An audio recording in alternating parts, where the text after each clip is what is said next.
નમસ્તે મિત્રો, ફરીથી આપનું Indian public health association Gujarat state બ્રાન્ચમાં યુટ્યુબ ચેનલમાં આપ સૌનું સ્વાગત છે. આ વખતનું આપણે વિશ્વ આરોગ્ય સંસ્થાનું વર્લ્ડ હેલ્થ ડે એટલે કે વિશ્વ આરોગ્ય દિવસનું થીમ છે હેલ્ધી બિગનિંગ હોપફુલ ફ્યુચર. એટલે કે આપણે જે નવજાત શિશુઓમાં મરણ થાય છે, જે પણ બીમારીઓ અને એમના એ પણ થાય એની કેવી રીતે ઘટાડે છે કે એના માટે થયું છે. એટલે આ આઈપીજી ગુજરાત સ્ટેટ બ્રાન્ચ વતી આ અવસરે આપ સૌને વિશ્વ આરોગ્ય દિવસની હાર્દિક શુભેચ્છાઓ પાઠવું છું. અને એ સાથે આપને એક વાત એ પણ કહેવા માંગુ છું કે આપ સૌ જાણો છો એ પ્રમાણે આઈપીએચએ ગુજરાત સ્ટેટ બ્રાન્ચ અત્યારે Indian institute of public health Gandhinagar ત્યાંથી ચાલે છે. એના સપોર્ટ વગર આઈપીએચએ ગુજરાત સ્ટેટ બ્રાન્ચ ચાલી શકશે નહીં. એટલે એનો બહુ મોટો ફાળો છે આ સંસ્થાને ફરીથી ઊભી કરવામાં.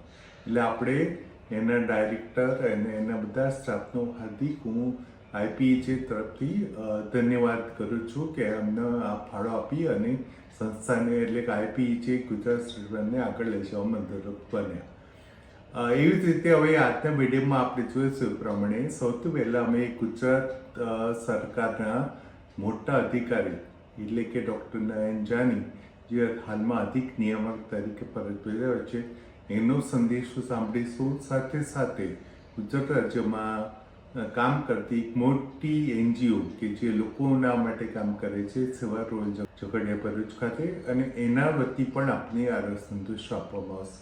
તો આ બંને સંદેશો આપને વિશ્વ આરોગ્ય દિવસ તરીકે ખૂબ જ રહેશે અને આવનાર દિવસોમાં આ ચેનલ પર આપણે વધુને વધુ સારા કાર્યક્રમો નિહાળી શકીશું.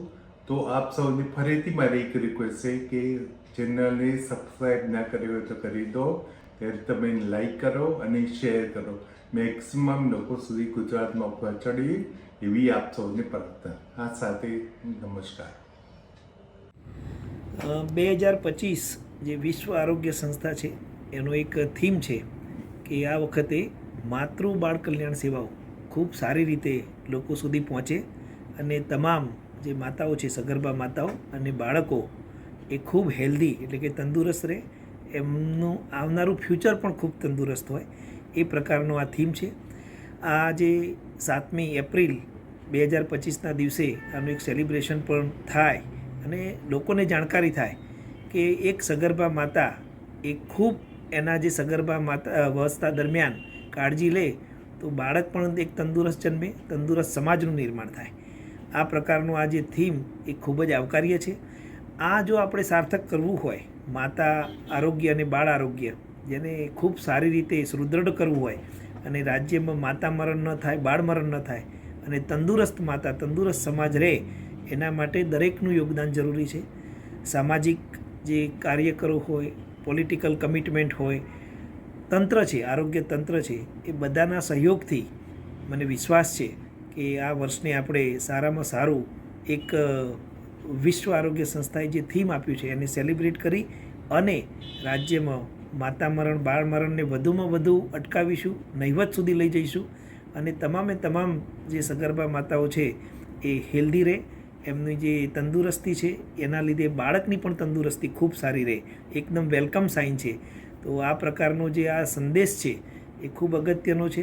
તો ને તો જ આપણે એક તંદુરસ્ત સમાજ, તંદુરસ્ત રાજ્ય અને તંદુરસ્ત દેશનું નિર્માણ કરી શકીએ. તો ફરી એક વખતે આ માધ્યમથી હું ખાસ કહીશ કે આપણે માતા આરોગ્ય અને બાળ આરોગ્યને આવનારા વર્ષોમાં ખૂબ જ સુદૃઢ બનાવીએ. नमस्ते आप सबको। 7 अप्रैल वर्ल्ड हेल्थ डे। इस साल की थीम है हेल्दी बिगिनिंग होपफुल फ्यूचर। तो हम हेल्दी बिगिनिंग के बारे में बताएंगे। What is healthy beginning? मुझे लगता है जो हेल्दी बिगिनिंग है वो स्कूल से ही स्टार्ट होना चाहिए। कैसे? बाहर का अनहेल्दी खाना न खाए, cold drink, ice cream, pastry, cake उसका इस्तेमाल काफ़ी कम करें। जो हमारे घर में बनती है हेल्दी चीज़ें, जो हमारी मदर, हमारी मम्मा बनाती है, उसको ही खाए। बार बार अपने हाथ को साफ करें, जिससे हम वायरस रिलेटेड जितनी भी डिजीज है उससे बच सके। काफ़ी भीड़ भाड़ वाले इलाके में जाते हैं तो अपने मुंह और नाक को ढक के रखें।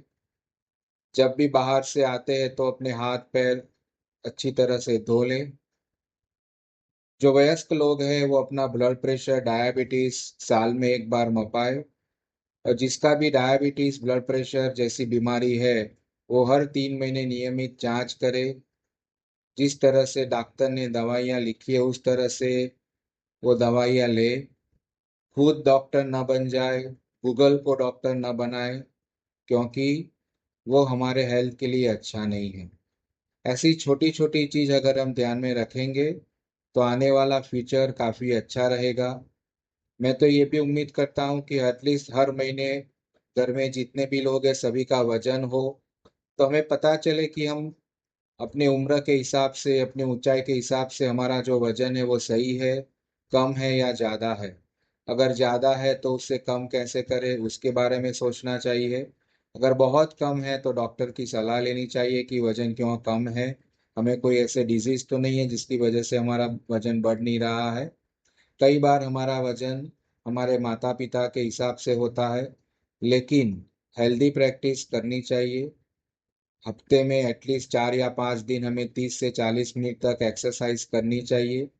वो एक्सरसाइज भी ऐसी जो हम एरोबिक एक्सरसाइज बोलते हैं, जो सनलाइट में करें तो वो ज़्यादा बेटर है, जिससे हमें ज़्यादा ऑक्सीजन मिले और इवन इनडायरेक्टली विटामिन डी भी हमें मिले। हमारे खाने में विटामिन B12 किस तरह से आए वो भी हमें देखना चाहिए, क्योंकि आज करीबन काफ़ी लोगों को विटामिन B12 और विटामिन डी की कमी निकल के आ रही है, जिसका इलाज बहुत ही इजी है, लेकिन हमें वो भी ध्यान रखना पड़ेगा और अपने आने वाले फ्यूचर को सुरक्षित करना पड़ेगा। नमस्कार।